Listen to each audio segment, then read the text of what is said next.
જીવન શાંતિ સ્કૂલ એની અંદર સતત 2 વર્ષથી 100% રિઝલ્ટ આપણું આવે છે. તો 11th 12th ની અંદર અત્યારે 12th ની અંદર ચેપ્ટર 5 ભાગ પહેલો જેની અંદર નામાના મૂળ તત્વો દાખલા નંબર 17 આપણે કરાવવા જઈ રહ્યા છીએ. તો ચાલો વિદ્યાર્થી મિત્રો આપણે દાખલા નંબર 17 કરીએ. એ પહેલા એના હવાલા ટીક કરશું. તો હવાલા ટીક માટે પહેલો હવાલો અહીંયા જોઈએ તો અંકિતા તેના ભાગમાંથી 1/12 ભાગ અને એશા તેના ભાગમાંથી 1/6 ભાગ અર્પિતાને આપશે. એના પછી બીજો હવાલો અર્પિતા તેના ભાગે પ્રમાણસર મૂડી લાવશે. આપણને ક્યારેય કીધું નથી બરાબર કે કેટલી મૂડી લાવશે, એને શું કીધું છે તો કે પ્રમાણસર મૂડી લાવશે. તો જ્યારે પ્રમાણસર મૂડીની વાત કરી હોય બરાબર ત્યારે આપણે બંનેનું જ્યારે એકાઉન્ટ ક્લોઝ થશે ત્યારે જે બાકી નીકળશે ને એના ઉપર મૂડી આવશે. એના પછી ત્રીજું અર્પિતા તેના ભાગની પાઘડી રોકડમાં બિલકુલ લાવશે નહીં. પેઢીની પાઘડીનું મૂલ્ય 90,000 કરવામાં આવ્યું બરાબર.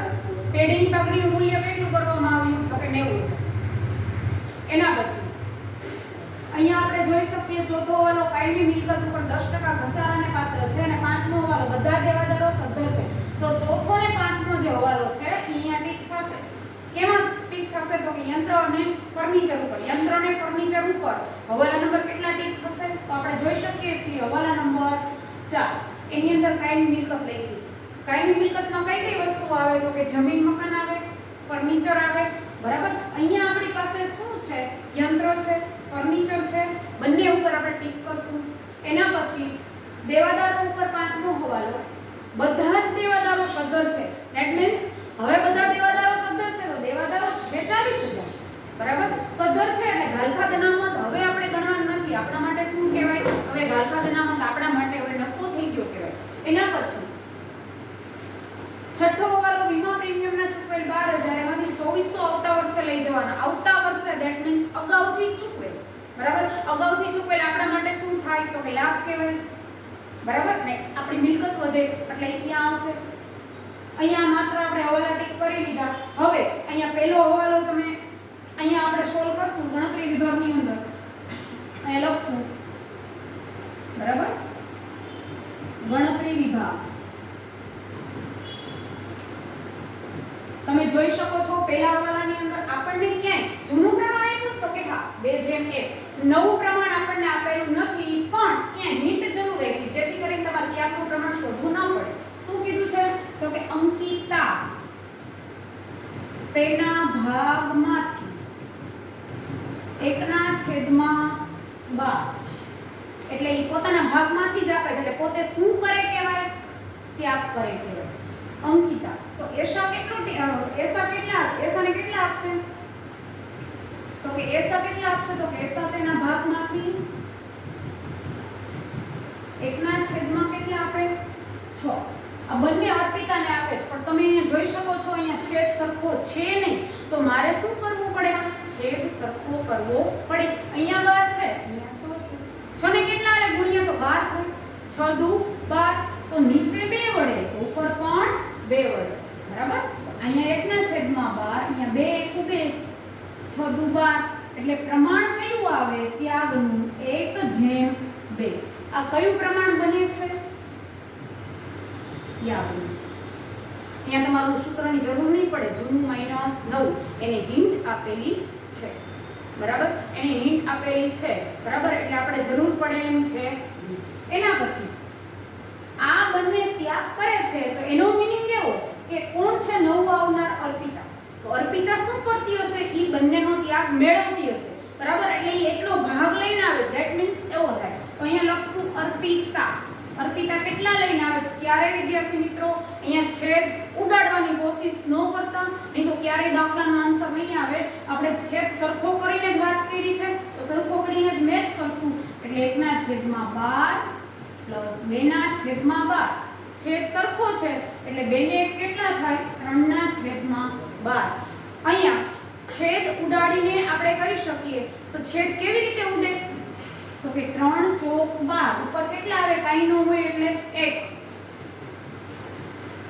1/4 ભાગ લઈને આવે છે એવું કહી શકાય. એનો ભાગ એટલો છે એવું કહી શકાય બરાબર. કેમ કે બીજું કોઈ અહીંયા મને આપેલું નથી. એના પછી છે બીજો હવાલો અર્પિતા તેના ભાગે પ્રમાણસર મૂડી લાવશે.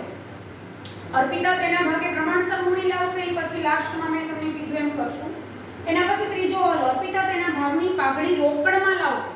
આપણે એક વાત થઈ ગયેલી બરાબર અગાઉ, શું તો કે રોકડ ખાતે ઉધાર તે નવા ભાગીદારના મૂડી ખાતે. આટલી આમ નોંધ હંમેશા યાદ રાખવી.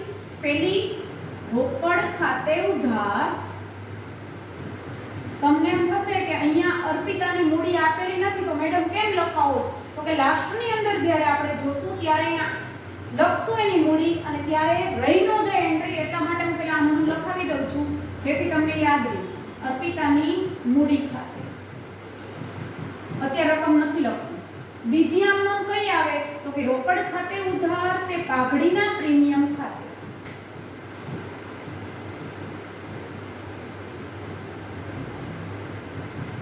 ત્રીજી આમ નોંધ કઈ આવે તો કે આ જમા કર્યું એને હવે શું કરીશ, ઉધાર, તો પાઘડીના પ્રીમિયમ ખાતે ઉધાર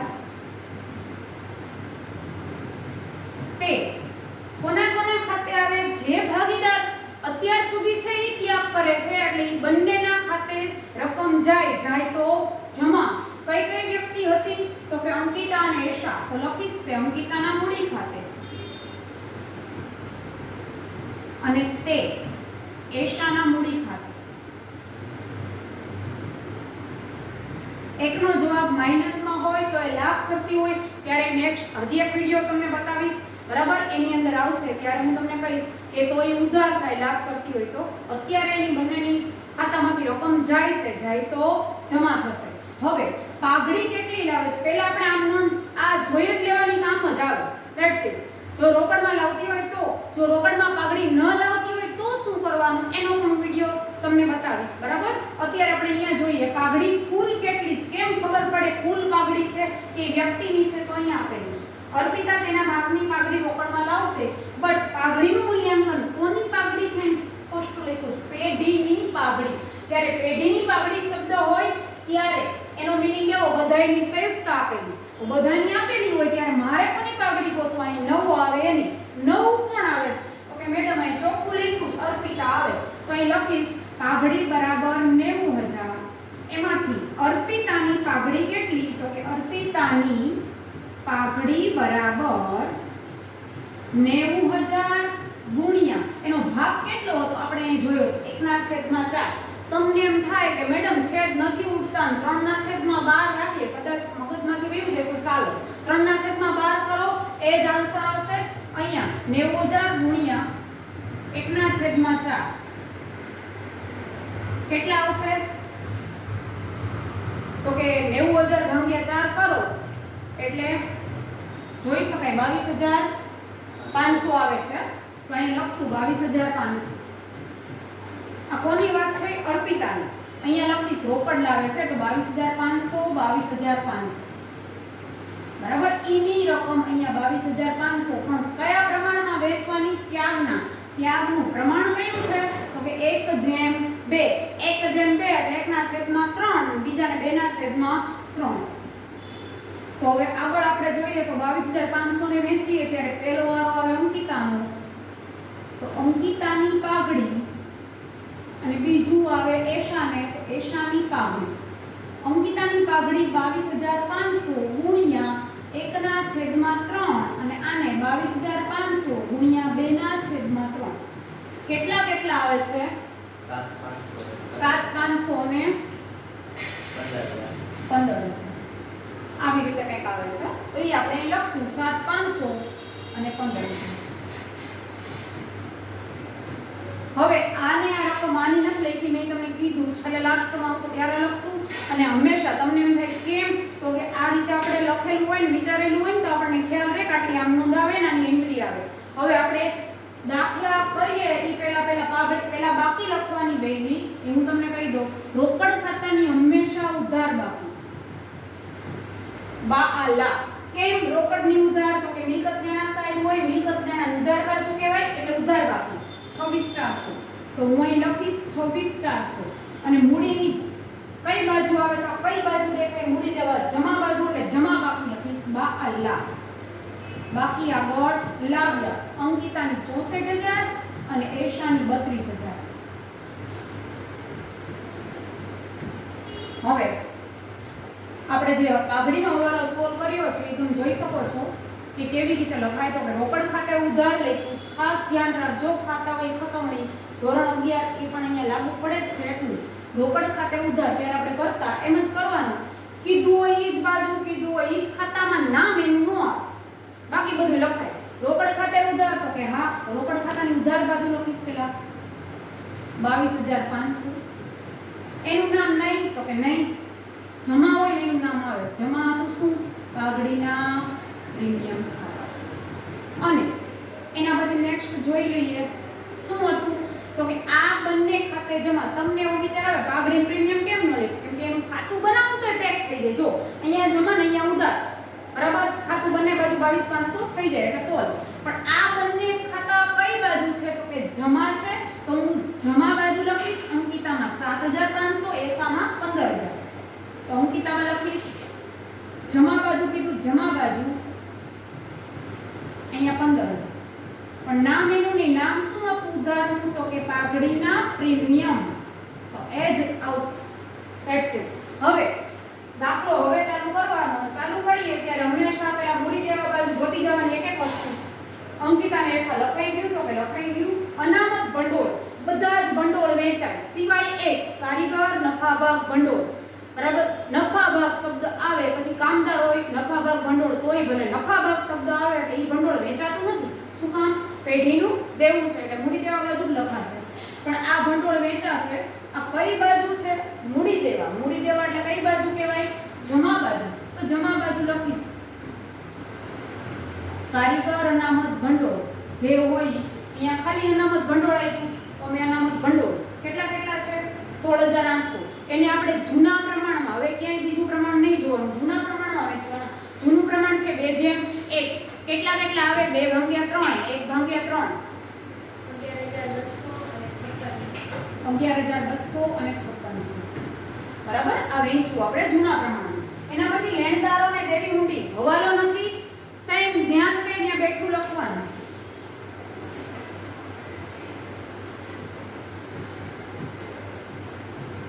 અહીંયા લખવાનું લેણદારો કેટલા છે તો કે 60,000 અને દેવી ઊંડી 8,000. હવે એના પછી યંત્રો આપેલા પણ હવાલો છે. હમણાં વાત થઈ કાયમી મિલકત. તો યંત્રો આપ્યા છે 64,000. કાયમી મિલકત 10% કીધું મને. ચોથો હવાલો 10% ઘસારાને પાત્ર છે. તો આના 10% 6400 એટલે ઘસારો બરાબર અહીંયા 6400 આવે. તો 12 કેટલા આવે?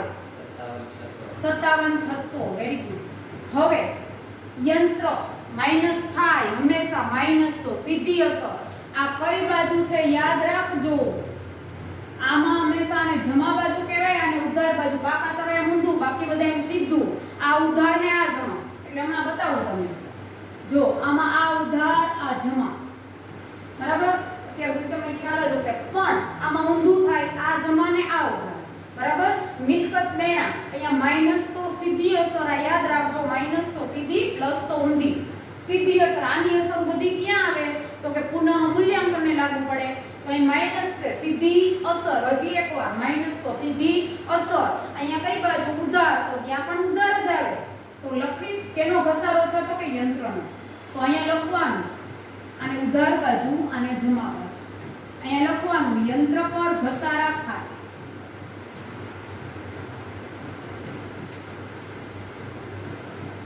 એના પછી છે કાયમી મિલકત 10%. હવે છે ફર્નિચર. તો અહીંયા લખીશ ફર્નિચર. એમાં પણ 10% લાગુ પડશે. તો ફર્નિચર 40,000 છે. એના 10% કરીશ એટલે 4,000. તો 12 કેટલા આવે? 36,000. માઈનસ તો અહીંયા પણ સેમ નિયમ. માઈનસ તો સીધી અસર. ઉધાર તો ઉધાર. અહીંયા લખવાનું ફર્નિચર પર ઘસારો 4,000. એના પછી સ્ટોક છે. સ્ટોકમાં હવાલો નથી તો એમને લખીશ સ્ટોક કરી કેટલા રૂપિયા છે તો કે 13,600. એના પછી દેવાદારો. એમાં હવાલો છે એવું મને કહે છે દેવાદારો 40,000 છે, પણ હવાલો એવું કહે છે કે બધા જ દેવાદારો સદ્ધર એટલે બધાએ મને પૈસા ચૂકવી દીધા, બરાબર. મેં માની ટૂંકમાં અમુક ગાલખાત પાડશે, ગાલખાત અનામત રાખશે, પણ એને મને ચૂકવી દીધા એટલે બધાએ સદ્ધર થઈ ગયા, એટલે 40,000 બહાર આવે. ચૂકવા એટલે મને લાભ થયો કહેવાય, બરાબર. 3200 તો પુનઃ મૂલ્યાંકનમાં જમા બાજુ આવશે લાભ, ખર્ચ, ઉધાર, લાભ, જમા. અહીં લખીશ ગાલખાત અનામત કેટલા, તો કે 3200, બરાબર. હવે આપણે જે મેઈન જે વસ્તુ છે ને હવે કરવાની છે. પહેલો હવાલો થઈ ગયો તો યસ, બીજો બાકી છે, ત્રીજો આપણે કરી નાખ્યો, ચોથો થઈ ગયો, પાંચમો થઈ ગયો, છઠ્ઠો બાકી. તમને અહીંયા કન્ફ્યુઝન પોઈન્ટ આપ્યો, તમને એવો વિચાર આવે ઘણા વિદ્યાર્થીને 12,000 છે 2400 બાદ કરવો, 2400 બાદ નથી કરવાના. એને એમ કીધું છે, વાંચો શાંતિથી, એને જે વીમા પ્રીમિયમના ચૂકવેલ 12,000 છે એમાંથી 2400 આવતા વર્ષે આગળ લઈ જાય. એટલે વાર્તા ખાલી 2400 પૂરતી જ છે. આવતા વર્ષે એટલે અગાઉથી ચૂકવે, અગાઉથી ચૂકવ્યું એટલે આપણા માટે શું થયો, લાભ થયો. લાભ કઈ બાજુ આવે, પુનઃ મૂલ્યાંકનની જમા બાજુ. તો એ લખીશ અગાઉથી ચૂકવેલ વીમા પ્રીમિયમ ખાતે 2,400. અને સેમ તમને યાદ ન રહીએ કે મિલકત દેણા બાજુ, તો એક સીધી અને મારી ટ્રીક તમને કહું, જે હાથ ઉપર હોય ને એ જ હાથ ઉપર પાકા સરવાળો આમ લખી નાખવાનો. આ કયો હાથ છે, જમણો, તો જમણા હાથ ઉપર પાકા સરવાળો આમ લખો. નો યાદ રહે તો આ તો મારી ટ્રીક. બાકી તમને જો યાદ રહેતું હોય તો અગાઉથી ચૂકવું એટલે આપણા માટે કહેવાય મિલકત, તો મિલકત દેણા બાજુ આવે. એ લખવાનું અગાઉથી ચૂકવેલ વીમા પ્રીમિયમ 2400. એના પછી એકે હવાલા હવે બાકી રહેતા નથી, તો પુનઃ મૂલ્યાંકન પેક થશે. એમાં શું આવે છે, નફો કે ખોટ? કેમ ખબર પડે, તો ઉધાર બાજુમાં પહેલા મેં ટોટલ માર્યો એટલે 10,400, એમાંથી જમા બાજુ મેં બાદ કરી તો મને કેટલી ખોટ મળે છે, 4,800. પુનઃ મૂલ્યાંકન ખોટ 4,800. હવે 4,800 ને હું કયા પ્રમાણમાં વેચીશ, 2:1. તો અંકિતા અને એશા બરાબર 2:1 ના પ્રમાણમાં વેચશે 4,800 ને. તો 4,800 2:1 ના પ્રમાણમાં વેચીએ એટલે 2/3. તો આપણે અહીંયા કેલ્શિયમ કરીએ 4,800 ગુણ્યા 2/3. યાદ રાખજો જૂના પ્રમાણમાં જ વેચાય, બીજા એકેય પ્રમાણમાં નહીં, બરાબર. 1600. હવે આ કઈ બાજુ વેચી મેં, જમા બાજુ. તો મૂડી ખાતામાં કઈ બાજુ આવે, ઉધાર. અહીંયા લખવાનું પુનઃ મૂલ્યાંકન ખોટ 3200 અને 1600. રેડી? તમને એમ થાય કે આ છેલ્લા ખાતામાં કાંઈ ન આવ્યું, હમણાં આવશે. વેઇટ. હવે આપણે જે આ બીજું ઓલું છે ને અર્પિતા તેના ભાગે પ્રમાણસર મૂડી લાવશે, એ જ ખાસ સમજવાનું. હવે એમાં શું કરવાનું, પ્રમાણસરની વાત થતી હોય ને ત્યારે પહેલા પ્રમાણસર બાકીની મૂડી કાઢવી. બાકીની મૂડી એટલે કઈ બતાવો. અંકિતાનો પહેલા આપણે ટોટલ મારીએ. હંમેશા મૂડી ખાતામાં કઈ બાજુ બાકી નીકળે તમે સારી રીતે જાણો છો. અહીંયા લાવ્યા હોય તો અહીંયા જ લઈ ગયા હોય તો અહીંયા હું લખી જ નાખું છું બાકી આગળ લઈ ગયા. તો 64,000 પ્લસ 7500 પ્લસ 11,200. અંકિતાનો ટોટલ આવ્યો 82,700. એમાંથી આ બાદ કર્યા 3200 તો 79,500 એટલા આવે છે. અહીંયા આપણે લખી નાખશું 79,500. આનો ટોટલ પણ મેં કરી નાખ્યો, બરાબર. એમાંથી આ બાદ કરશું 51,000 આવે છે તો જોઈ લો. તો અહીંયા લખી નાખીશું. આ બેયનો ટોટલ કરીએ તો આવે છે 1,30,500, બરાબર. 1,30,500 જે આવ્યા એ બાકીની રકમ આવી. બાકીની રકમ આવે એટલે બાકીની મૂડી મારે જોવી પડે. આ બાકીની છે. મારે કોનું કામ છે, મારે એક જ વ્યક્તિનું કામ છે. કોનું, તો કે અર્પિતાનું. અર્પિતાની મને હજી ખબર નથી. એનો મીનિંગ કેવો, મને અંકિતાને એશાની જેટલી મૂડી થશે ને એના જેટલી ઓલી લઈને આવે છે એવો કંઈક મીનિંગ થાય. આપણે જોઈએ છીએ બેન કેટલા રૂપિયા લઈને આવે છે. હવે અર્પિતાનો ભાગ છે 1/4. તો આ બંનેનો બાકીનો ભાગ કેટલો હશે? તો બાકીનો ભાગ ગોતવો હોય તો હું આવું કરી શકું, 4 માંથી 1 જેટ કેટલા આવે? તો કે 3. 3/4. બાકીનો ભાગ 3/4 હોય ત્યારે બાકીની મારી પાસે એપ્લિકેબલ છે. તો અર્પિતાનો ભાગ 1/4 ત્યારે એની મૂડી મારી પાસે નથી, એ મને મળશે. બરાબર? અહીંયા છે આપણી બાકીની મૂડી. અહીંયા લખીશ બાકીનો ભાગ કેટલો આવ્યો? તો કે 3/4 ત્યારે બાકીની મૂડી કેટલી? તો કે 1,30,500. અહીંયા લખવાનું બાકીનો ભાગ, અહીંયા બાકીની મૂડી. અહીંયા લખીશ અર્પિતાનો ભાગ. અર્પિતાનો ભાગ કેટલો? તો કે 1/4 ત્યારે અર્પિતાની મૂડી મને ખબર નથી કેટલા લઈને આવે છે એ બેન. તો આ બેનો ક્રોસ ગુણાકાર એટલે 1/4 ગુણ્યા 1,30,500 છેદમાં 3/4. છેદનો છેદ અંશ થાય એટલે શું થાય? તો 1/4 ગુણ્યા 1,30,500 ગુણ્યા 4/3. છેદ બંનેનો ઉડે એટલે 1,30,500 ડિવાઇડેડ બાય 3 એટલે કેટલા આવે? 43,500. બરાબર? આટલા આવશે. તો ઈ શું લઈને આવે છે? તો કે રોકડા. શું લઈને આવે? તો કે મૂડી. ઈ અહીં લખશે. રોકડ આવે, રોકડ ખાતાની ઉધાર બાજુ મેં તમને કીધું એમ જે ખાતાનું કીધું હોય એની જ ઉધાર બાજુ લખશું. રોકડ ખાતાની ઉધાર બાજુ 43,500 પણ નામ એનું ન આવે. નામ કોનું આવે? તો કે જે વ્યક્તિ લઈને આવે છે એનું. એટલે અર્પિતાની મૂડી. હવે અર્પિતાની મૂડીની અંદર હવે આપણે મૂડી ખાતાની કઈ બાજુ જશું? તો કે જમા બાજુ. અહીંયા અર્પિતાનું ખાનું મેં એટલા માટે જ ખાલી રાખ્યું છે એટલે 43,500 અહીંયા લખીશ રોકડ ખાતું. હવે અર્પિતાનું ટોટલ મારીશ તો 43,500 જ આવે ને. એની બાકી આપણે લઈ ગયા પણ 43,500 આવશે.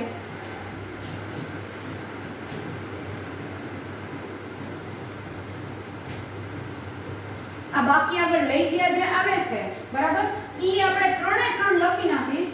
ત્યાં પાકા સરવૈયાની અંદર મૂડીનું જે હેડિંગ માર્યું છે એમાં અંકિતા, એશા અને અર્પિતા.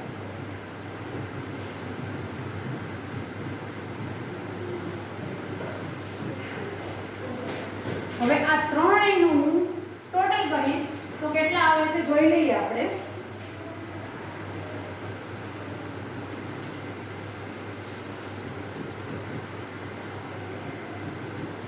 રેડી? હવે હજી એક ખાતું બાકી છે. કયું? રોકડ ખાતું પેક કરવાનું. તો રોકડ ખાતું પેક કરશું. 26,400, 22,500 અને 43,500 એટલે 92,400 આવે છે. જોઈ લેજો તમારી રીતે પણ. આને કહેવાય બા આ લઈ ગયા. આ કઈ બાજુ? તો કે જમા. જમા તો પાકા સરવૈયામાં કઈ બાજુ આવે? ઉધાર. ઉધાર બાજુ કોને કહેવાય? આને. કોનું નામ હતું? રોકડ અને બેંક. 92,400 બંને બાજુનો ટોટલ.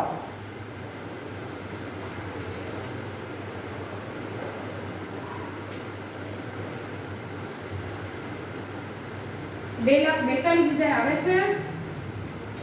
જોઈ લેજો. આ સાઈડ કરી નાખીએ.